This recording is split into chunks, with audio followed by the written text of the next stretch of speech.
Welcome back to my YouTube channel. ಈ ಒಂದು ವಿಡಿಯೋದಲ್ಲಿ ನಿಮಗೆ ಫಿನಾನ್ಷಿಯಲ್ ಮ್ಯಾನೇಜ್ಮೆಂಟಲ್ಲಿ 2 ಮಾರ್ಕ್ಸಲ್ಲಿ ಯಾವುದೆಲ್ಲ ಪ್ರಾಬ್ಲಮ್ಸ್ ಬರ್ಬೋದು ಅನ್ನೋದನ್ನ ನಾನು ನಿಮಗೆ ಈ ಒಂದು ವಿಡಿಯೋದಲ್ಲಿ ತಿಳಿಸ್ಕೊಡ್ತೀನಿ. ಸೊ ನಾನು ಒಂದು ಲಾಸ್ಟ್ 5 ವರ್ಷದ ಕ್ವಶನ್ಸ್ ಪೇಪರಲ್ಲಿ ಇರ್ತಕ್ಕಂಥ ಎಲ್ಲ 2 ಮಾರ್ಕ್ಸ್ ಪ್ರಾಬ್ಲಮ್ಸನ್ನು ಈ ಒಂದು ವಿಡಿಯೋದಲ್ಲಿ ತಿಳಿಸ್ಕೊಡ್ತೀನಿ. ನೋಡಿ, ಮೊದಲನೇ ಕ್ವಶನ್ಸ್ ಏನಿದೆಯಪ್ಪ ಅಂದರೆ, profit before tax 2 lakh rupees ಇದೆ, ಟ್ಯಾಕ್ಸ್ ರೇಟ್ 50% ಇದೆ, ನಂಬರ್ ಆಫ್ ಈಕ್ವಿಟಿ ಶೇರ್ಸ್ 10,000 ಇದೆ, ಕ್ಯಾಲ್ಕುಲೇಟ್ ಇ ಪಿ ಎಸ್ ಅನ್ನ ಕ್ಯಾಲ್ಕುಲೇಷನ್ಸ್ ಅನ್ನ ಮಾಡಿ ಅಂತ ಹೇಳಿದ್ದಾರೆ. ಸೊ ನಿಮಗೆ ಗೊತ್ತಿರಬೇಕು, ಇ ಪಿ ಎಸ್ ನ ನೀವು ಕ್ಯಾಲ್ಕುಲೇಷನ್ಸ್ ಅನ್ನ ಮಾಡ್ತೀರಾ ಅಂದ್ರೆ ಇ ಪಿ ಎಸ್ ಫಾರ್ಮುಲಾ ಏನ್ ಹೇಳುತ್ತೆ ಅಂತ ಹೇಳಿದ್ರೆ, E P S equals earnings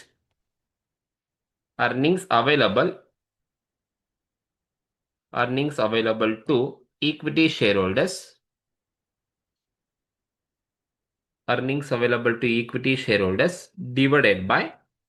divided by number of equity shares. So ಇದು ಫಾರ್ಮುಲಾ ಇರ್ತಕ್ಕಂಥದ್ದು. ಇ ಪಿ ಎಸ್ ನ ಕ್ಯಾಲ್ಕುಲೇಷನ್ಸ್ ಅನ್ನ ಮಾಡಬೇಕು ಅಂದ್ರೆ earnings available to equity share holders divided by number of equity shares ಮಾಡಿದ್ರೆ ನಿಮಗೆ ಇ ಪಿ ಎಸ್ ಸಿಗುತ್ತೆ. Question ಅಲ್ಲಿ ನಂಬರ್ ಆಫ್ ಈಕ್ವಿಟಿ ಶೇರ್ಸ್ ಎಷ್ಟು ಅಂತ ಅವರೇ ಕೊಟ್ಬಿಟ್ಟಿದ್ದಾರೆ. ನಂಬರ್ ಆಫ್ ಈಕ್ವಿಟಿ ಶೇರ್ಸ್ 10,000 ಅಂತ ಹೇಳಿದ್ದಾರೆ. But earnings available to equity share holders ಕೊಟ್ಟಿಲ್ಲ. ಸೊ ಯಾವಾಗ earnings available to equity shares ಕೊಟ್ಟಿಲ್ಲ, ಅವಾಗ ನೀವು ಅರ್ನಿಂಗ್ಸ್ ಅನ್ನ ನೀವೇ ಕ್ಯಾಲ್ಕುಲೇಷನ್ಸ್ ಅನ್ನ ಮಾಡ್ಕೋಬೇಕಾಗತ್ತೆ. ಸೊ ಯಾವ ತರ ಅಂತ ಹೇಳಿದ್ರೆ, ಸೊ ನೋಡಿ, ನೀವು ಇ ಪಿ ಎಸ್ ನ ಕ್ಯಾಲ್ಕುಲೇಷನ್ಸ್ ಅನ್ನ ಮಾಡಬೇಕು ಅಂದ್ರೆ ನಮಗೆ earnings available to equity share holders ಬೇಕು, divided by number of equity shares ಬೇಕು. ಈಗ ಅರ್ನಿಂಗ್ಸ್ ಎಷ್ಟಿದೆ ಅಂತ ನನಗೆ ಗೊತ್ತಿಲ್ಲ, ಹಾಗಾಗಿ ನಾನು ಅರ್ನಿಂಗ್ಸ್ ಅನ್ನ ಫಸ್ಟ್ ಫೈಂಡ್ ಔಟ್ ಮಾಡಬೇಕು. ಯಾಕಂದ್ರೆ ನನಗೆ ಪ್ರಾಫಿಟ್ ಬಿಫೋರ್ ಟ್ಯಾಕ್ಸ್ ಕೊಟ್ಟಿದ್ದಾರೆ. ಸೊ ಇದ್ರ ಸಹಾಯದಿಂದ ನಾವು ಮಾಡಬಹುದು. ಫಸ್ಟ್ ನೀವು ಪ್ರಾಫಿಟ್ ಬಿಫೋರ್ ಟ್ಯಾಕ್ಸ್ ಕೊಟ್ಟಿದ್ದಾರೆ, that is profit before tax ಅಂದ್ರೆ ಪಿ ಬಿ ಟಿ ಅಂತ ಕರಿತೀವಿ. ಎಷ್ಟಿದೆಯಪ್ಪ ಪ್ರಾಫಿಟ್ ಬಿಫೋರ್ ಟ್ಯಾಕ್ಸ್ ಬಂದು 2 lakh rupees P B T ಕೊಟ್ಟಿದ್ದಾರೆ. ಈ ಪ್ರಾಫಿಟ್ ಬಿಫೋರ್ ಟ್ಯಾಕ್ಸ್ ಅಲ್ಲಿ ನೀವೇನ್ ಮಾಡಿ ಅಂದ್ರೆ ಲೆಸ್ ಟ್ಯಾಕ್ಸ್ ಅಟ್ 50%. ಕ್ವಶನ್ ಅಲ್ಲಿ ಕೊಟ್ಟಿದ್ದಾರೆ 50% ನ ಲೆಸ್ ಮಾಡಬೇಕು. ಯಾವುದ್ರ ಮೇಲೆ 50% ಅಂದ್ರೆ ಈ 2 lakh ಮೇಲೆ 50% ಅನ್ನ ಮಾಡಿದ್ರೆ ನಿಮ್ಗೆ 1 lakh rupees ಟ್ಯಾಕ್ಸ್ ಬರುತ್ತೆ. ಈಗ ಈ ಪ್ರಾಫಿಟ್ ಬಿಫೋರ್ ಟ್ಯಾಕ್ಸ್ ಅಲ್ಲಿ ಲೆಸ್ ಟ್ಯಾಕ್ಸ್ ಅನ್ನ ಲೆಸ್ ಮಾಡಿ ನಿಮ್ಗೆ ಪ್ರಾಫಿಟ್ ಆಫ್ಟರ್ ಟ್ಯಾಕ್ಸ್ ಅಥವಾ ಅರ್ನಿಂಗ್ ಆಫ್ಟರ್ ಟ್ಯಾಕ್ಸ್ ಅಂತ ಕರಿತೀವಿ. ಎಷ್ಟು ಬರುತ್ತಪ್ಪ ಅಂದ್ರೆ 1 lakh rupees earning after tax ಬರುತ್ತೆ. ಈ ಅರ್ನಿಂಗ್ ಆಫ್ಟರ್ ಟ್ಯಾಕ್ಸ್ ಅಲ್ಲಿ ನೀವೇನ್ ಮಾಡಿ ಲೆಸ್ ಪ್ರಿಫರೆನ್ಸ್ ಡಿವಿಡೆಂಡ್ ಕ್ವಶನ್ಸ್ ಅಲ್ಲಿ ಕೊಟ್ಟಿದ್ರೆ ಲೆಸ್ ಮಾಡಬೇಕು. ಈಗ ಕ್ವಶನ್ಸ್ ಅಲ್ಲಿ ಪ್ರಿಫರೆನ್ಸ್ ಡಿವಿಡೆಂಡ್ ಕೊಟ್ಟಿಲ್ಲ, ಹಾಗಾಗಿ ನಾನು ನಿಲ್ಲಂತೆ ತಗೊಳ್ತೀನಿ. ಸೊ ಲೆಸ್ ಮಾಡಿದಾಗ ನಿಮ್ಗೆ ಬರ್ತಕ್ಕಂಥದ್ದೇ ಏನಪ್ಪಾ ಅಂತ ಹೇಳಿದ್ರೆ earnings available to equity share holders. ಈಗ 1 lakh ಅಲ್ಲಿ ಲೆಸ್ ಪ್ರಿಫರೆನ್ಸ್ ಡಿವಿಡೆಂಡ್ ನ ಲೆಸ್ ಮಾಡಿದ್ರೆ ನಮಗೆ earnings available to equity share holders 1 lakh rupees ಸಿಗುತ್ತೆ. ಇದು earnings available to equity share holders questions ಅಲ್ಲಿ ಕೊಟ್ಟಿಲ್ಲ, ನಾವು ಫೈಂಡ್ ಔಟ್ ಮಾಡಿರ್ತಕ್ಕಂಥದ್ದು. ಸೊ ಈಗ ನೋಡಿ, earnings available to equity share holders ಎಷ್ಟು ಬರುತ್ತಪ್ಪ 1 lakh rupees earnings available to equity share holders ಬರುತ್ತೆ, divided by number of equity shares question ಅಲ್ಲೇ ಕೊಟ್ಟಿದ್ದಾರೆ. ಎಷ್ಟಪ್ಪ ನಂಬರ್ ಆಫ್ ಈಕ್ವಿಟಿ ಶೇರ್ಸ್ ಅಂದ್ರೆ 10,000 ನಂಬರ್ ಆಫ್ ಈಕ್ವಿಟಿ ಶೇರ್ಸ್ ಅವರೇ ಕೊಟ್ಟಿದ್ದಾರೆ. ಈಗ 1 lakh ಡಿವೈಡೆಡ್ ಬೈ 10,000 ಮಾಡಿದ್ರೆ ನಿಮ್ಗೆ ಎಷ್ಟು ಇ ಪಿ ಎಸ್ ಬರುತ್ತಪ್ಪ ಅಂತ ಹೇಳಿದ್ರೆ, so E P S equals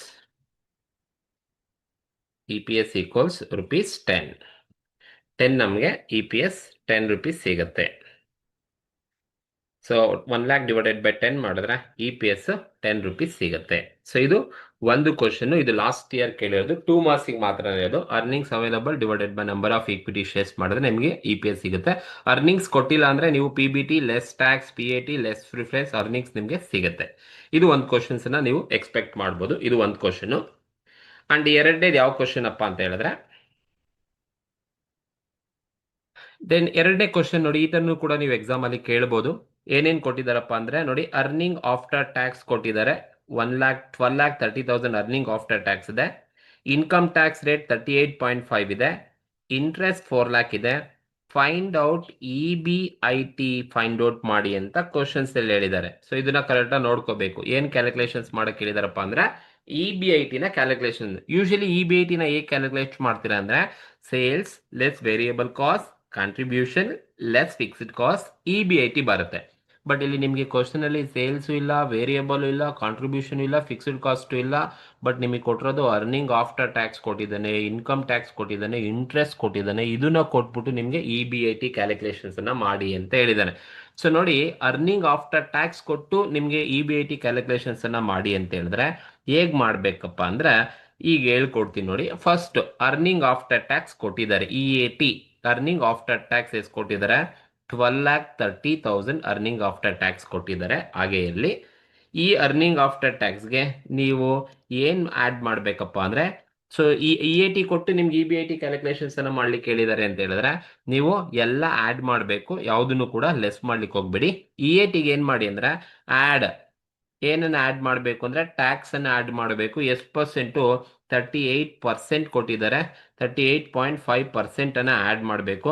but ಇಲ್ಲಿ ಆಡ್ ಮಾಡ್ಬೇಕಾದ್ರೆ ನಿಮ್ಗೆ ಕರೆಕ್ಟಾಗಿ ಗೊತ್ತಿರಬೇಕು. ಈ ತರ ನೀವು ಮಾಡಬೇಕು ಅಂದ್ರೆ ರಿವರ್ಸ್ ಮೆಥಡ್ ಅಲ್ಲಿ 12,30,000 ಮೇಲೆ ನೀವು ಎಷ್ಟು ಪರ್ಸೆಂಟ್ ಅಪ್ಪ ಅಂದ್ರೆ 38.5% ಇರೋದು. 38.5 ಡಿವೈಡೆಡ್ ಬೈ 61.5 ಮಾಡ್ಕೋಬೇಕು. 100 ಮಾಡ್ಕೋಬಾರ್ದು ಆಮೇಲೆ, ಯಾಕಂದ್ರೆ ನಾವು ರಿವರ್ಸ್ ಅಲ್ಲಿ ಆಡ್ ಮಾಡ್ತಾ ಇರೋದು ಅರ್ನಿಂಗ್ ಆಫ್ಟರ್ ಟ್ಯಾಕ್ಸ್ ಮೇಲೆ ನಾವು 38.5% ಕ್ಯಾಲ್ಕುಲೇಷನ್ಸ್ ಅನ್ನ ಮಾಡ್ತಾ ಇರೋದು. ಹಾಗಾಗಿ 100 ಅಲ್ಲಿ 38.5 ಹೋದ್ರೆ 61.5 ನೀವು ಡಿನಾಮಿನೇಟರ್ಗೆ 61 ಪಾಯಿಂಟೇ ಹಾಕೋಬೇಕು.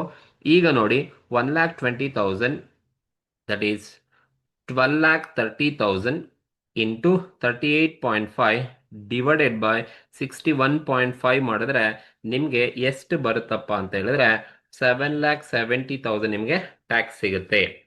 EAT ಕೊಟ್ಟು EBIT ಮಾಡೋಕೆ ಹೇಳಿದ್ದಾರೆ ಅಂದ್ರೆ ಈಗ ಹೋಗ್ಬೇಕು. ಫಸ್ಟ್ EAT ತಗೊಳ್ಳಿ, ಆಮೇಲೆ ಆಡ್ ಟ್ಯಾಕ್ಸ್ ಅನ್ನ ಆಡ್ ಮಾಡಬೇಕು. ಎಷ್ಟು ಪರ್ಸೆಂಟ್ ಕೊಟ್ಟಿದ್ದಾರೆ ನೋಡಿ, 38.5% ಆಡ್ ಮಾಡಬೇಕು. EAT ಮೇಲೆ ನೀವು 38.5 ಮಾಡ್ತೀರಾ ಅಂತ ಹೇಳಿದ್ರೆ 38.5 ಡಿವೈಡೆಡ್ ಬೈ 100 ಅಲ್ಲಿ ಎಷ್ಟು ಪರ್ಸೆಂಟ್ ನೀವು ಕ್ಯಾಲ್ಕುಲೇಷನ್ ಮಾಡ್ತೀರಾ ಅದನ್ನ ಮೈನಸ್ ಮಾಡ್ಕೊಂಡು ತಗೊಳ್ಳಿ. ನಾನು 61.5 ತಗೊಂಡಿದ್ದೀನಿ. ಸೊ ಹೆಂಗೆ ಅಂತ ಹೇಳಿದ್ರೆ ಇಲ್ಲಿ ಬರ್ದಿರ್ತೀನಿ, 100 ಅಲ್ಲಿ ಮೈನಸ್ 38.5 ನ ಮೈನಸ್ ಮಾಡ್ಕೊಂಡ್ರೆ ನನಗೆ 61.5 ಡಿನಾಮಿನೇಟರ್ ಬರುತ್ತೆ. ಈಗ EAT ಗೆ ಆಡ್ ಟ್ಯಾಕ್ಸ್ ಅನ್ನ ಆಡ್ ಮಾಡಿದ್ರೆ ನಿಮಗೆ ಬರೋದು EBT ಅರ್ನಿಂಗ್ ಬಿಫೋರ್ ಟ್ಯಾಕ್ಸ್ ಬರುತ್ತೆ. ಎಷ್ಟು ಬರುತ್ತಪ್ಪ ಅಂದ್ರೆ 12,30,000 ಪ್ಲಸ್ 7,70,000 ಆಡ್ ಮಾಡಿದ್ರೆ ನಿಮಗೆ 20 lakh ನಿಮಗೆ EBT ಸಿಗುತ್ತೆ. 20 lakh EBT. ಈ EBT ಗೆ ನೀವೇನನ್ನ ಆಡ್ ಮಾಡ್ಬೇಕಪ್ಪ ಅಂತ ಹೇಳಿದ್ರೆ ಆಡ್ ಏನನ್ನ ಆಡ್ ಮಾಡಬೇಕು ಅಂತ ಹೇಳಿದ್ರೆ ಆಡ್ ಇಂಟ್ರೆಸ್ಟ್. ಇಂಟ್ರೆಸ್ಟ್ ನ ಆಡ್ ಮಾಡಿ. ಕ್ವಶನ್ಸ್ ಅಲ್ಲಿ ಇಂಟ್ರೆಸ್ಟ್ ಕೊಟ್ಟಿದ್ದಾರೆ, 4 lakh rupees ಇಂಟ್ರೆಸ್ಟ್ ಕೊಟ್ಟಿದ್ದಾರೆ. ಆಡ್ ಮಾಡಿ. EBT 20 lakh ಬಂದಿದೆ, ಆಡ್ ಇಂಟ್ರೆಸ್ಟ್ 4 lakh ನಿಮಗೆ ಬರ್ತಕ್ಕಂಥದ್ದೇ EBIT ನಿಮಗೆ 24 lakh ಸಿಗುತ್ತೆ. EBIT. ಸೊ ಈ ತರ ನೀವು ಆನ್ಸರ್ಸ್ ಅನ್ನ ಮಾಡಬೇಕಾಗುತ್ತೆ. ಇದು 2 marks ಅಲ್ಲಿ ಕೇಳ್ತಕ್ಕಂಥದ್ದು. ಈ ತರ ಕೊಟ್ರೆ ಹೀಗೆ ಆನ್ಸರ್ ಮಾಡಬೇಕು. ನೀವು ಬೇಕಾದ್ರೆ ಕ್ರಾಸ್ ಚೆಕ್ ಮಾಡ್ಕೊಳ್ಳಿ. ಈಗ EBIT 2,40,000 ಇದೆ. EBIT ನಲ್ಲಿ ಇಂಟ್ರೆಸ್ಟ್ 4 lakh ಹೋದ್ರೆ EBT 20,000 ಬರುತ್ತೆ, 20 lakh ಬರುತ್ತೆ. 20 lakh ಮೇಲೆ ನೀವು 38.5% ಕೊಟ್ರೆ ನಿಮಗೆ 7,70,000 ಬರುತ್ತೆ. ಅಂಡ್ EAT 12,30,000 ಬರುತ್ತೆ. ಸೊ ನೀನು ರಿವರ್ಸ್ ಮಾಡ್ತೀಯ, EAT ಕೊಟ್ಟು EBIT ಮಾಡಿದರೆ ಅಂದ್ರೆ ರಿವರ್ಸ್ ಅಲ್ಲಿ ಆಡ್ ಮಾಡಬೇಕು. ಇಷ್ಟನ್ನ ಮಾಡ್ಕೋಬೇಕಾಗುತ್ತೆ. ಇದು ಎರಡನೇ ಕ್ವಶನ್ಸ್. ದೆನ್ ಮೂರನೇ ಕ್ವಶನ್ ಯಾವ್ದಪ್ಪ ಅಂತ ಹೇಳಿದ್ರೆ find out the future value. ನೋಡಿ, ಫ್ಯೂಚರ್ ವ್ಯಾಲ್ಯೂನ ಕ್ಯಾಲ್ಕುಲೇಷನ್ಸ್ ಮಾಡಿ. 16,000 received after 3 years, 10% preference rate. ನೋಡಿ, 2 marks ಅಲ್ಲಿ ಫ್ಯೂಚರ್ ವ್ಯಾಲ್ಯೂನ ಕ್ಯಾಲ್ಕುಲೇಷನ್ಸ್ ಅನ್ನ ಮಾಡ್ಲಿಕ್ಕೆ ಕೇಳ್ತಾರೆ. ಫ್ಯೂಚರ್ ವ್ಯಾಲ್ಯೂ ಅಥವಾ ಪ್ರೆಸೆಂಟ್ ವ್ಯಾಲ್ಯೂನ ಕ್ಯಾಲ್ಕುಲೇಷನ್ಸ್ ಅನ್ನ ಮಾಡೋದು 2 marks ಅಲ್ಲಿ ಇರುತ್ತೆ. ನಮ್ಗೆ ಅಲ್ಲಿ ನಿಮಗೆ ಪ್ರೆಸೆಂಟ್ ವ್ಯಾಲ್ಯೂನ ಫ್ಯೂಚರ್ ವ್ಯಾಲ್ಯೂ ಅಂತ ಕ್ವಶನ್ಸ್ ಅಲ್ಲಿ ಹೇಳಿರ್ತಾರೆ. ನೋಡಿ, ಫೈಂಡ್ ಔಟ್ ಫ್ಯೂಚರ್ ವ್ಯಾಲ್ಯೂನ ಕ್ಯಾಲ್ಕುಲೇಟ್ ಮಾಡಿ. 16,000 ರಿಸೀವ್ ಮಾಡ್ತೀರಾ ಆಫ್ಟರ್ 3 years ಆದ್ರೆ 10% ಪ್ರಿಫರೆನ್ಸ್ ರೇಟ್ ಇದ್ರೆ ನೀವು ಫ್ಯೂಚರ್ ವ್ಯಾಲ್ಯೂನ ಕ್ಯಾಲ್ಕುಲೇಷನ್ಸ್ ಮಾಡಿ ಅಂತ ಹೇಳಿದ್ರೆ, ನೋಡಿ ಒಂದು ಫಾರ್ಮುಲಾ ಇದೆ. ಫ್ಯೂಚರ್ ವ್ಯಾಲ್ಯೂನ ಹೇಗೆ ಕ್ಯಾಲ್ಕುಲೇಷನ್ಸ್ ಮಾಡಬೇಕು ಅಂದ್ರೆ future value equals P into 1 plus I power of n. 1 plus I power of n. ಇದು ನಿಮಗೆ ಗೊತ್ತಿರಬೇಕು. P into 1 plus I power of n use ಮಾಡಬೇಕು. P ಅಂದ್ರೆ ನಿಮ್ಗೆ ಇಲ್ಲಿ ತೋರಿಸಿದ್ದೀನಿ. ನಾವು ಫ್ಯೂಚರ್ ವ್ಯಾಲ್ಯೂ ಈಕ್ವಲ್ಸ್ P ಅಂದ್ರೆ ಪ್ರಿನ್ಸಿಪಲ್ ಅಮೌಂಟ್ ಎಷ್ಟಪ್ಪ ರಿಸೀವ್ ಮಾಡೋದು, 16,000 ಕೊಟ್ಟಿದ್ದಾನೆ.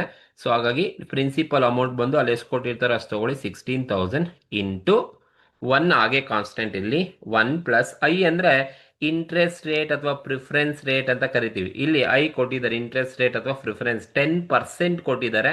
ನೀವು ಪರ್ಸೆಂಟ್ ಮಾಡ್ಕೋಬೇಕು. 10% ಅಂದ್ರೆ 0.1 ಬರುತ್ತೆ. 0.1 10% ಅಂದ್ರೆ 0.1 ಬರುತ್ತೆ. ಇಂಟು ಪವರ್ ಆಫ್ ಎನ್ ಅಂದ್ರೆ ನಂಬರ್ ಆಫ್ ಇಯರ್ಸ್. ಇಲ್ಲಿ ಕೊಟ್ಟಿದ್ದಾರೆ ಎಷ್ಟು ವರ್ಷ, 3 ಇಯರ್ಸ್ ಅಂತ ಕೊಟ್ಟಿದ್ದಾರೆ. ಎನ್ ಅಂದ್ರೆ 3 ಇಯರ್ಸ್ ನೀವು ತಗೋಬೇಕು.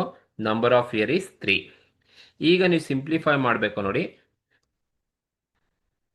Future value equals 16,000 into 1 plus 0.1 ಮಾಡಿದ್ರೆ 1.1 ಬರುತ್ತೆ. 1.1 ಪವರ್ ಆಫ್ 3 ಮಾಡ್ಕೋಬೇಕು. ಅಗೈನ್ ನೀವು ಸಿಂಪ್ಲಿಫೈ ಮಾಡಿದ್ರೆ ಈಕ್ವಲ್ಸ್ 16,000 ಇಂಟು 1.1ನ 3 ಟೈಮ್ಸ್ ನೀವು ಮಲ್ಟಿಪ್ಲೈ ಮಾಡಬೇಕು. 1.1 ಇಂಟು 1.1 ಇಂಟು 1.1 ನೀವು 3 ಟೈಮ್ಸ್ ಮಲ್ಟಿಪ್ಲೈ ಮಾಡಿದ್ರೆ ನಿಮಗೆ 1.331 ಸಿಗುತ್ತೆ. 1.331 ಆಮೇಲೆ 1.3 ಮಾಡಬೇಡಿ, 1.1ನ 3 ಟೈಮ್ಸ್ ನೀವು ಮಲ್ಟಿಪ್ಲೈ ಮಾಡಬೇಕು. ಅವಾಗ ನಿಮಗೆ 1.331 ಸಿಗುತ್ತೆ. ಈಗ ನೀವು 16,000 ಇಂಟು 1.331 ಮಾಡಿದ್ರೆ ನಿಮಗೆ ಫ್ಯೂಚರ್ ವ್ಯಾಲ್ಯೂ ಈಕ್ವಲ್ಸ್ ಎಷ್ಟು ಸಿಗುತ್ತಪ್ಪ ಅಂದರೆ 21,296 ನಿಮಗೆ ಫ್ಯೂಚರ್ ವ್ಯಾಲ್ಯೂ ಸಿಗುತ್ತೆ. ಇದು ಫ್ಯೂಚರ್ ವ್ಯಾಲ್ಯೂನ ಕ್ಯಾಲ್ಕುಲೇಷನ್ಸ್ ಅನ್ನ ಮಾಡಕ್ಕೆ ಹೇಳಿರ್ತಕ್ಕಂಥದ್ದು. 2 ಮಾರ್ಕ್ಸ್ ಅಲ್ಲಿ ಫ್ಯೂಚರ್ ವ್ಯಾಲ್ಯೂ ಕೇಳ್ತಾರೆ. ಕರೆಕ್ಟ್ ಆಗಿ ಗೊತ್ತಿರಲಿ ಈ ಒಂದು formula. P into 1 plus I power of N use ಮಾಡಿ. ಸೊ ಎನ್ ಅಂದ್ರೆ ನಂಬರ್ ಆಫ್ ಇಯರ್, ಪಿ ಅಂದ್ರೆ ಪ್ರಿನ್ಸಿಪಲ್, ಐ ಅಂದ್ರೆ ಇಂಟ್ರೆಸ್ಟ್ ರೇಟ್ ಅಥವಾ ಪ್ರಿಫರೆನ್ಸ್ ರೇಟ್ ಕೊಟ್ಟಿರ್ತಾರೆ. ಕರೆಕ್ಟ್ ಆಗಿ ಆ ಫಾರ್ಮುಲಾಗೆ ಅಪ್ಲೈ ಮಾಡಿ ನಿಮಗೆ ಫ್ಯೂಚರ್ ವ್ಯಾಲ್ಯೂ ಸಿಗುತ್ತೆ. ಇದು 3ನೇ ಕ್ವಶನ್ಸ್ ಇರ್ತಕ್ಕಂಥದ್ದು. ಸೊ ನೀವು ಪ್ರೆಸೆಂಟ್ ವ್ಯಾಲ್ಯೂ ಕ್ಯಾಲ್ಕುಲೇಷನ್ಸ್ ಅನ್ನ ಮಾಡ್ತೀರಾ ಅಂತ ಹೇಳಿದ್ರೆ ಇದು ಕೂಡ ಪ್ರೆಸೆಂಟ್ ವ್ಯಾಲ್ಯೂ ಅಥವಾ ಫ್ಯೂಚರ್ ವ್ಯಾಲ್ಯೂ ಕೊಡ್ತಾರೆ. ಇಲ್ಲೊಂದು ಕ್ವಶನ್ಸ್ ಇದೆ. Calculate present value of ₹80,000 received after 6 years ಆದ್ಮೇಲೆ ರಿಸೀವ್ ಮಾಡ್ತೀರಾ. If the discount rate is 9% ಇದ್ದಾಗ ನಮಗೆ ಪ್ರೆಸೆಂಟ್ ವ್ಯಾಲ್ಯೂನ ಕ್ಯಾಲ್ಕುಲೇಷನ್ಸ್ ಅನ್ನ ಮಾಡಿ ಅಂತ ಹೇಳಿದರೆ, ಒಂದು ಫ್ಯೂಚರ್ ವ್ಯಾಲ್ಯೂ ಅಥವಾ ಪ್ರೆಸೆಂಟ್ ವ್ಯಾಲ್ಯೂನಲ್ಲಿ ಕೇಳ್ತಾರೆ. ನೀವು ಪ್ರೆಸೆಂಟ್ ವ್ಯಾಲ್ಯೂನ ಕ್ಯಾಲ್ಕುಲೇಷನ್ಸ್ ಅನ್ನ ಮಾಡಬೇಕು ಅಂತ ಹೇಳಿದ್ರೆ ಪ್ರೆಸೆಂಟ್ ವ್ಯಾಲ್ಯೂ ಈಕ್ವಲ್ಸ್ ಯಾವ ತರ ನೀವು ಮಾಡಬೇಕಪ್ಪ ಅಂದ್ರೆ FE divided by FE divided by 1 plus I 1 plus I power of n. ಈ ಫಾರ್ಮುಲಾ ಗೊತ್ತಿರಬೇಕು. FE divided by 1 plus I power of n use ಮಾಡಿದ್ರೆ ನಿಮಗೆ ಫ್ಯೂಚರ್ ವ್ಯಾಲ್ಯೂ ಪ್ರೆಸೆಂಟ್ ವ್ಯಾಲ್ಯೂ ಕ್ಯಾಲ್ಕುಲೇಷನ್ಸ್ಗೆ ಈಸಿಯಾಗಿ ಸಿಗುತ್ತೆ. ಸೊ ಇಲ್ಲೇ ತೋರಿಸ್ಬಿಡ್ತೀನಿ ಈಕ್ವಲ್ಸ್. ಈ ಒಂದು ಕ್ವಶನ್ಸ್ಗೆ ನೋಡಿ, ಫ್ಯೂಚರ್ ವ್ಯಾಲ್ಯೂ ಅಂದ್ರೆ ನಾವು ಎಷ್ಟು ರಿಸೀವ್ ಮಾಡ್ತಾ ಇದೀವಿ, 80,000 ರಿಸೀವ್ ಮಾಡ್ತಾ ಇದೀವಿ. So 80,000 divided by plus I ಅಂದ್ರೆ ಪ್ರಿಫರೆನ್ಸ್ ರೇಟ್ ಅಥವಾ ಡಿಸ್ಕೌಂಟ್ ರೇಟ್ 9% ಇದೆ. ನೀವು 9% ಮಾಡಿದ್ರೆ 0.09 ಬರುತ್ತೆ. 0.09 ಬರುತ್ತೆ. ಪವರ್ ಆಫ್ ಎನ್ ಅಂದ್ರೆ ನಂಬರ್ ಆಫ್ ಇಯರ್ಸ್. ಎಷ್ಟು ನಂಬರ್ ಆಫ್ ಇಯರ್ಸ್ ಇದೆಯಪ್ಪ ಅಂತ ಹೇಳಿದ್ರೆ ಪವರ್ ಆಫ್ 6 ಇಯರ್ಸ್. ಈಗ ನೀವು ಸಿಂಪ್ಲಿಫೈ ಮಾಡ್ಕೊಂಡು ಹೋದ್ರೆ ನಿಮಗೆ ಈಕ್ವಲ್ಸ್ 80,000 ಹಾಗೆ ಇರುತ್ತೆ. 80,000 divided by 1 point power of N ಅಂದ್ರೆ 6 ಇಯರ್ಸ್ ಇದೆ. N means 6 years. 6. ಈಗ ನೀವು ಇದನ್ನ ಸಿಂಪ್ಲಿಫೈ ಮಾಡಿದ್ರೆ ಮಾಡಿ 80,000 ಸಿಂಪ್ಲಿಫೈ ಮಾಡಿದ್ರೆ 80,000 ಡಿವೈಡೆಡ್ ಬೈ 1.9ನ 6 ಟೈಮ್ಸ್ ನೀವು ಮಾಡಿದ್ರೆ 1.9ನ 6 ಟೈಮ್ಸ್ ನೀವು ಮಾಡ್ತಾ ಹೋದ್ರೆ ನಿಮ್ಗೆ ಎಷ್ಟು ಸಿಗುತ್ತಪ್ಪ ಅಂತ ಹೇಳಿದ್ರೆ 1.09 ನಿಮಗೆ ಎಷ್ಟು ಬರುತ್ತಪ್ಪ ಅಂದ್ರೆ 1.6771 ಸಿಗುತ್ತೆ. ಸಾಕು, 4 ಡಿಜಿಟ್ ತಗೊಂಡ್ರೆ ಸಾಕು. 80,000 ಡಿವೈಡೆಡ್ ಬೈ 1.6671 ಮಾಡಿದ್ರೆ ನಿಮಗೆ ಎಷ್ಟು ಸಿಗುತ್ತಪ್ಪ ಅಂದ್ರೆ 1.6771 ಮಾಡಿದ್ರೆ ನಮಗೆ ಪ್ರೆಸೆಂಟ್ ವ್ಯಾಲ್ಯೂ ಬಂದು ಎಷ್ಟಿರುತ್ತೆ ಅಂದರೆ 47,701 ಸಿಗುತ್ತೆ. ಇದು ಪ್ರೆಸೆಂಟ್ ವ್ಯಾಲ್ಯೂನ ಕ್ಯಾಲ್ಕುಲೇಷನ್ಸ್ ಅನ್ನ ಮಾಡೋದು. FE divided by 1 plus I power of N apply ಮಾಡಿ. ಸೊ ಎಫ್ ಇ ಅಂದ್ರೆ ಎಷ್ಟು ರಿಸೀವ್ ಮಾಡ್ತಾ ಇದ್ದೀರಾ, ಐ ಸ್ಟ್ಯಾಂಡ್ ಫಾರ್ ಇಂಟ್ರೆಸ್ಟ್ ಅಥವಾ ಡಿಸ್ಕೌಂಟ್ ರೇಟ್ ಅಥವಾ ಪ್ರಿಫರೆನ್ಸ್ ರೇಟ್ ಅಂತ ಕರಿತೀವಿ, N stand for number of years ಇರುತ್ತೆ. ಸೇಮ್ ಅಪ್ಲೈ ಮಾಡಿದ್ರೆ ನಿಮಗೆ present value of cash, present value ನಿಮಗೆ ಸಿಗುತ್ತೆ. ಇದು 2 ಮಾರ್ಕ್ಸ್ ಅಲ್ಲಿ ಕೇಳಿರ್ತಕ್ಕಂಥದ್ದು, ಫ್ಯೂಚರ್ ವ್ಯಾಲ್ಯೂ ಇಲ್ಲ present value. And one of the most expected questions ಅಂತ ಹೇಳಿದ್ರೆ ಪೇ ಬ್ಯಾಕ್ ಪೀರಿಯಡ್ ಅಲ್ಲಿ ಕೇಳ್ತಕ್ಕಂಥ ಒಂದು ಮೋಸ್ಟ್ ಎಕ್ಸ್ಪೆಕ್ಟೆಡ್ ಕ್ವಶನ್ಸ್ ಇದು. ಈ ತರ ಕ್ವಶನ್ಸ್ 2 ಮಾರ್ಕ್ಸ್ ಅಲ್ಲಿ ಸುಮಾರು ಸಲ ಕೇಳಿದರೆ ಹೇಗೆ ಕ್ಯಾಲ್ಕುಲೇಷನ್ಸ್ ಅನ್ನ ಮಾಡಬೇಕು ಏನು ಎತ್ತ ನೋಡಿ. ಎ ಪ್ರಾಜೆಕ್ಟ್ ಕಾಸ್ಟ್ 1 lakh ನೋಡಿ, ಪ್ರಾಜೆಕ್ಟ್ ಕಾಸ್ಟ್ 1 lakh ಇದೆಯಂತೆ. It yields annual cash inflow ನೋಡಿ, ಆನ್ಯುಯಲ್ ಕ್ಯಾಶ್ ಇನ್ಫ್ಲೋ ಅಂತ ಹೇಳಿದ್ರೆ ಆನ್ಯುಯಲ್ ವರ್ಷಕ್ಕೆ ಕ್ಯಾಶ್ ಇನ್ಫ್ಲೋ ಆಗುತ್ತಂತೆ. ಎಷ್ಟು?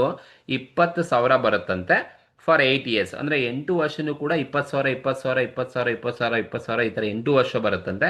ಕ್ಯಾಲ್ಕುಲೇಟ್ ಪೇ ಬ್ಯಾಕ್ ಪೀರಿಯಡ್ ಅನ್ನ ಕ್ಯಾಲ್ಕುಲೇಷನ್ಸ್ ಅನ್ನ ಮಾಡಿ ಅಂತ ಹೇಳಿದಾರೆ.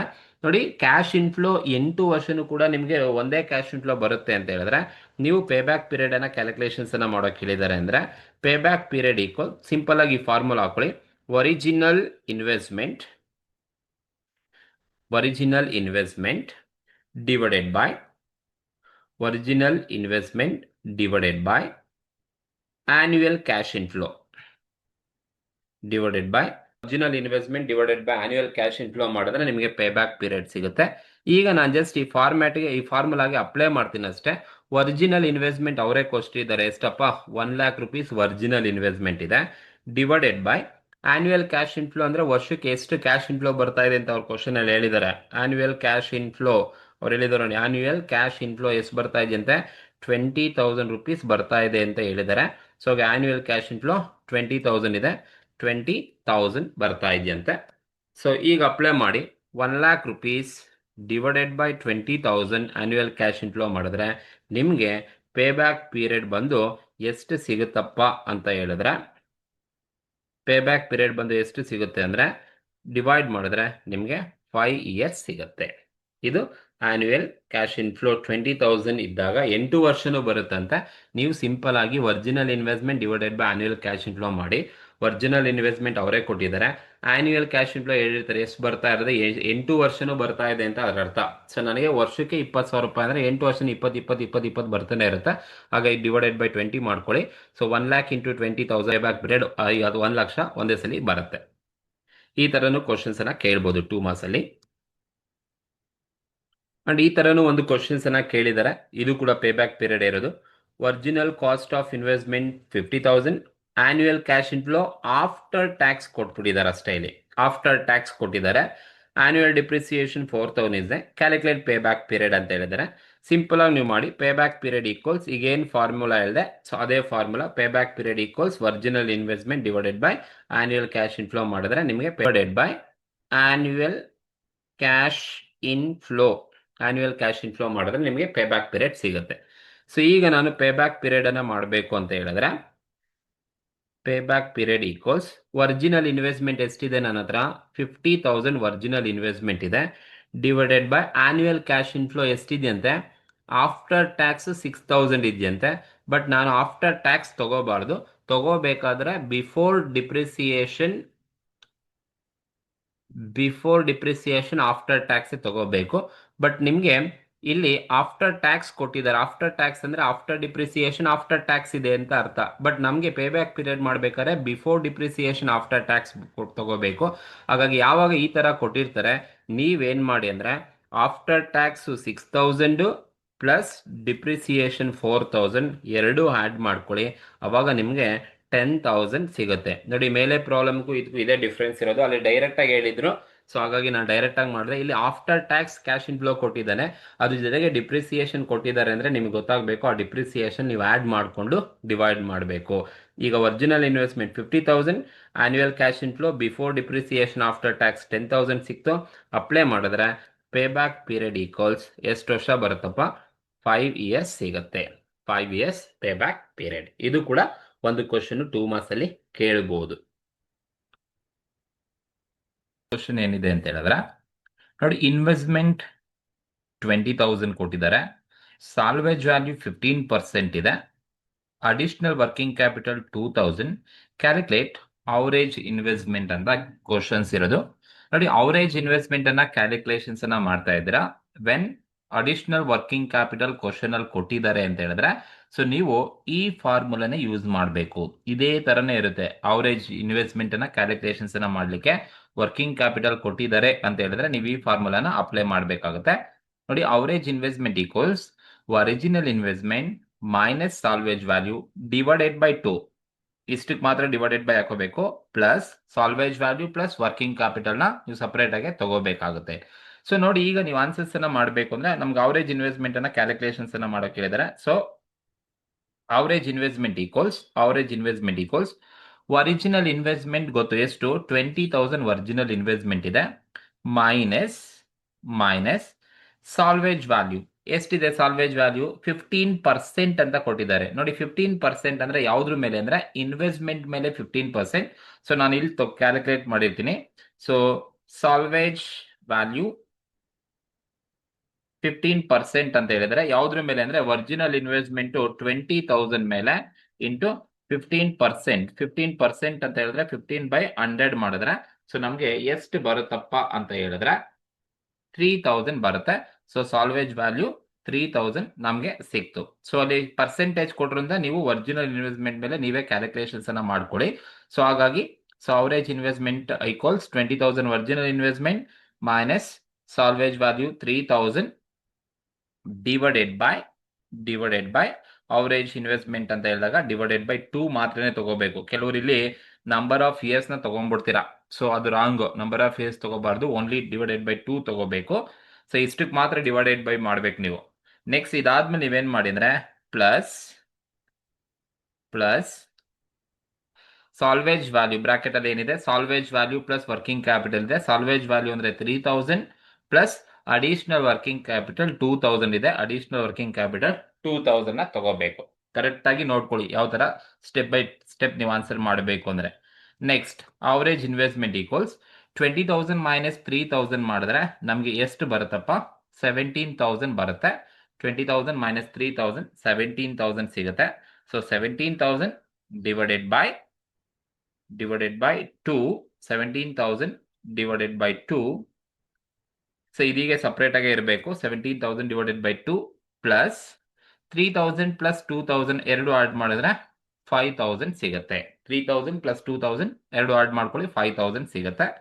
ನೆಕ್ಸ್ಟ್ ಇನ್ನೊಂದು ಸಿಂಪ್ಲಿಫೈ ಮಾಡಿದ್ರೆ ಅವರೇಜ್ ಇನ್ವೆಸ್ಟ್ಮೆಂಟ್ ಈಕ್ವಲ್ಸ್ ಈಗ ನೀವೇನ್ ಮಾಡಬೇಕು ಅಂದ್ರೆ 17,000 ಡಿವೈಡೆಡ್ ಬೈ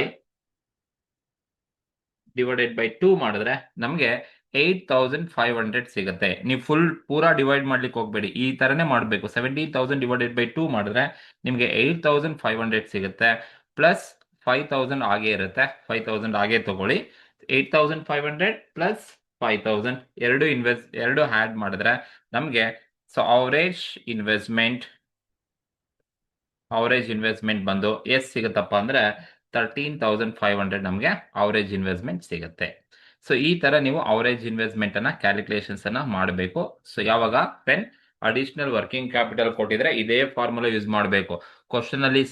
ನೆಕ್ಸ್ಟ್ ಕ್ವಶನ್ ಬಂದು ನೋಡಿ 8th one ಬಂದು initial investment 20 lakh, residual value 4 lakh, working life 10 years, additional working capital 2 lakh, calculate average investment ಅನ್ನ ಕ್ಯಾಲ್ಕುಲೇಷನ್ಸ್ ಅನ್ನ ಮಾಡಿ ಅಂತ ಹೇಳಿದ್ದಾರೆ. ನೋಡಿ, ವರ್ಕಿಂಗ್ ಕ್ಯಾಪಿಟಲ್ ಕೊಟ್ಟಿದ್ದಾರೆ, ಹಾಗಾಗಿ ನಾನು ಅವರೇಜ್ ಇನ್ವೆಸ್ಟ್ಮೆಂಟ್ ಅನ್ನ ಕ್ಯಾಲ್ಕುಲೇಟ್ ಮಾಡಬೇಕು ಅಂದ್ರೆ same formula, average original investment minus salvage value divided by 2 plus salvage value plus working capital. So ಎರಡನ್ನೂ ಕೂಡ ನೀವು ಆಡ್ ಮಾಡಬೇಕಾಗತ್ತೆ. ಸೊ ಈಗ ನೋಡಿ ಕ್ವಶನ್ ಅಲ್ಲಿ ಏನಿದೆ ಅದೇ ಪ್ರಕಾರ ಆನ್ಸರ್ ಮಾಡ್ಕೊಂಡು ಹೋಗೋಣ. Average investment equals original investment ಅವರೇ ಕೊಟ್ಟಿದ್ದಾರೆ 20 lakh ಒರಿಜಿನಲ್ ಇನ್ವೆಸ್ಟ್ಮೆಂಟ್ ಇದೆ. Original investment 20 lakh minus salvage value, residual value, scrap value ಎಲ್ಲ ಒಂದೇ. ಕ್ವಶನ್ ಅಲ್ಲಿ ರೆಸಿಡಿಯಲ್ ವ್ಯಾಲ್ಯೂ ಅಂತ ಕೊಟ್ಟಿದ್ದಾರೆ. ರೆಸಿಡಿಯಲ್ ಅಂದ್ರೆ ಅದೇ, ಸಾಲ್ವೇಜ್ ವ್ಯಾಲ್ಯೂ ಅಂದ್ರೆ ಅದೇ, ಸ್ಕ್ರಾಪ್ ವ್ಯಾಲ್ಯೂ ಅಂದ್ರೆ ಅದೇ ಕಡೆ ಸ್ಕ್ರಾಪ್ ವ್ಯಾಲ್ಯೂ ಅಥವಾ ಸಾಲ್ವೇಜ್ ವ್ಯಾಲ್ಯೂ ಕೊಟ್ಟಿದ್ದಾರೆ. So 20 lakh minus 4 lakh divided by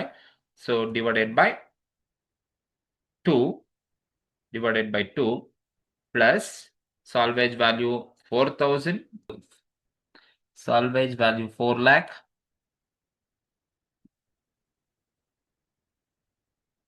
salvage value 4 lakh plus working capital 2 lakh rupees ಕೊಟ್ಟಿದ್ದಾರೆ, 2 lakh. ಸಿಂಪ್ಲಿಫೈ ಮಾಡಿದ್ರೆ average investment equals 20 lac minus 4 lac divided by 2 ಮಾಡಿದ್ರೆ, ಜಸ್ಟ್ ಸಿಂಪ್ಲಿಫೈ ಮಾಡ್ತೀನಿ, 20 lac minus 4 lac ಮಾಡಿದ್ರೆ ನಮಗೆ 16 lac rupees ಬರುತ್ತೆ. So 16 lac divided by 2, 16 lac divided by 2, ಇದು ಹೀಗೆ ಮಾಡ್ಕೋಬೇಕು ನೀವು. 16 lac divided by 2 plus 4 lac plus 2 lac ಎರಡು ಆ್ಯಡ್ ಮಾಡಿದ್ರೆ ಟೋಟಲ್ ನಮಗೆ 6 ಲ್ಯಾಕ್ ಬರುತ್ತೆ. That is 6 lac. ಇದು ಸಪ್ರೇಟ್ ಆಗೇ ತಗೋಬೇಕು. ನೆಕ್ಸ್ಟ್ ಇನ್ನೊಂದು ಸ್ಟೆಪ್ ಸಿಂಪ್ಲಿಫೈ ಮಾಡಿದ್ರೆ average investment equals 16 lac divided by 2 ಮಾಡಿದ್ರೆ ನಿಮಗೆ 8 ಲ್ಯಾಕ್ ರುಪೀಸ್ ಸಿಗುತ್ತೆ. 8 ಲ್ಯಾಕ್ ಪ್ಲಸ್ 6 ಲ್ಯಾಕ್ ಆಗೇ ಇರುತ್ತೆ, 6 ಲ್ಯಾಕ್. ಈಗ ಎರಡು ಆ್ಯಡ್ ಮಾಡಿ, average investment equals 8 lac plus 6 lac ನಮಗೆ 14 ಲ್ಯಾಕ್ ನಮಗೆ ಅವರೇಜ್ ಇನ್ವೆಸ್ಟ್ಮೆಂಟ್ ಸಿಗುತ್ತೆ. ಸೊ ಇದು average investment when working capital is given. So average investment ಅನ್ನ ಕ್ಯಾಲ್ಕುಲೇಷನ್ಸ್ ಅನ್ನ ಮಾಡಿ ಅಂತ ಹೇಳಿದ್ರೆ ನೀವು ಇದೇ ತರನೇ ಅವರೇಜ್ ಇನ್ವೆಸ್ಟ್ಮೆಂಟ್ ಅನ್ನ ಕ್ಯಾಲ್ಕುಲೇಷನ್ಸ್ ಅನ್ನ ಮಾಡಬೇಕಾಗುತ್ತೆ. ಸೊ ಇಷ್ಟು ಆನ್ಸರ್ ಇರ್ತಕ್ಕಂಥದ್ದು. ಓಕೆ, ಸೊ ಈ ಒಂದು ವಿಡಿಯೋ ನಿಮ್ಗೆ ಇಷ್ಟ ಆಗಿದ್ರೆ ದಯವಿಟ್ಟು ಸಬ್ಸ್ಕ್ರೈಬ್ ಮಾಡಿ, ಶೇರ್ ಮಾಡಿ, ಲೈಕ್ ಮಾಡಿ. ಹಾಗೆ ನಿಮ್ಗೆ ಯಾವ ಟಾಪಿಕ್ ಬೇಕು ಆ ಟಾಪಿಕ್ ಅನ್ನ ಕಮೆಂಟ್ ಮೂಲಕ ತಿಳಿಸಿ. ಸೊ ಇಷ್ಟಲ್ಲೇ ನಿಮಗೆ 2 marks at least minimum 2 questions compulsory ಇದ್ದೇ ಇರುತ್ತಾ. ಕರೆಕ್ಟಾಗಿ ನೋಡ್ಕೊಳ್ಳಿ, 2 ಕ್ವಶನ್ ಪ್ರಾಕ್ಟಿಕಲ್ ಗ್ಯಾರಂಟಿ ಇರುತ್ತೆ. Okay, thank you.